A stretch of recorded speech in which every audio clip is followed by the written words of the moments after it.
Halo semuanya, kembali lagi bersama kami, Baperan.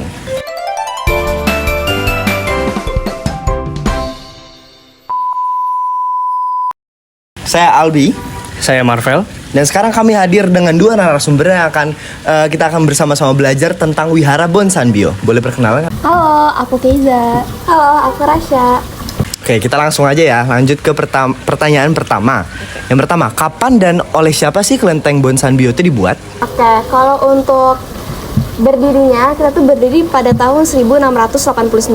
Dan untuk pertama kali didirikan itu oleh saudagar dari Tiongkok yang bernama Lim Tao Kun. Dan pertama kali dibuat ini tuh untuk ibadah ya pastinya. Dan kalau untuk sekarang itu udah berusia sekitar 336 tahun. 300 tahun. Iya benar, udah lama banget. Oke. Selama 300 tahun nih, nggak mungkin dong nggak ada konflik. Ada nggak sih konflik-konflik yang mungkin konflik besar gitu? Dari lingkungan sekitar itu kita nggak ada konflik.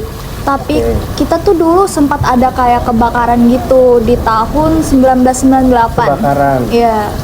Kalau boleh tahu kronologinya kenapa? Itu karena kan kita ada lilin sembayang. Nah, di malam hari itu lilinnya jatuh. Jadi apinya tuh kayak menyebar gitu langsung. Nah, kira-kira nih 336 tahun itu kan bukan waktu yang pendek ya. Betul. Nah, dari awal pertama Bonsanbyo itu dibuat sampai sekarang kira-kira kondisi fasilitas tuh ada yang beda nggak sih? Oke, kalau untuk dulu tuh kita masih terbuat dari bambu pagernya. Kalau untuk sekarang kita tuh udah sangat bisa dibilang lumayan mewah dan juga megah. Karena apa? Karena kita tuh dapat dana dari masyarakat sekitar dan juga umat-umat yang sering beribadah di sana itu juga menyumbangkan dananya untuk keberlangsungan Bonsanbyo gitu. Ya. Oke. Nah, di Bonsanbyo ini kan banyak sekali patung gitu ya. Kalau kita lihat ada berapa sih? 9 ya? 9 kalau nggak salah. salah. 9. Nah, ada nggak sih simbol-simbol tertentu di dalam patung-patung tersebut? Pastinya kalau untuk simbol tuh ada kan. Ada. Kita kan ada wihara sama kelenteng.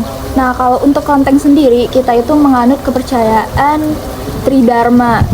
Nah, kalau Tridharma ini kita itu menganut kepada Nabi Lausi, Gongzi dan juga Samudra. Nah, kalau untuk wihara itu kita menganut kepada Siddhartha. Terus kita juga biasanya di hari Minggu itu kita ada sekolah minggu. Kalau hari Minggu itu terbuka untuk umum. Kalau misalnya untuk remaja itu kita di hari Sabtu jam 8:30. Nah, kalau untuk orang tua itu kita ada di hari Rabu jam 7:30. Oke. Menarik. Nah, di Bonsanbyo kan pasti banyak tradisi dan ritual ya, even dari awal itu dibuat. Nah, kira-kira tradisi sama ritual apa sih yang sampai sekarang tuh masih ada? Oke, kalau di kelenteng Bonsanbyo ini kita ada dua ya, ada wihara dan juga kelentengnya. Kalau untuk dari wiharanya itu kita ada namanya festival mooncake, gitu, dan juga kita ada namanya lampion. Dan tiap tanggal 17 November itu kita ada namanya sembayang kepada leluhur, dan ada namanya cap gome. Dan kalau untuk Imlek ini kita ada yang namanya barongsai dan juga lampion ya, mungkin kita semua udah pada tahu ya. Dan kalau untuk di kelentengnya kita itu ada Waisak, Mahapuja, Asada dan juga Katina gitu. Itu sih yang masih kita pertahankan sampai sekarang. Betul. Oke. Tapi dari sekian misalkan tadi kan kita udah bahas tentang kelentengnya, udah berapa tahun tadi 300 tahun, sudah fasilitasnya juga masih bagus. Ada simbol-simbol tradisi. Sekarang kami mau tahu, kan di wihara itu kan ada warna nih. Betul. Ada beberapa warna. Nah, warna-warna ini artinya apa? Oke. Kalau untuk warna itu kan kita ada 3 warna.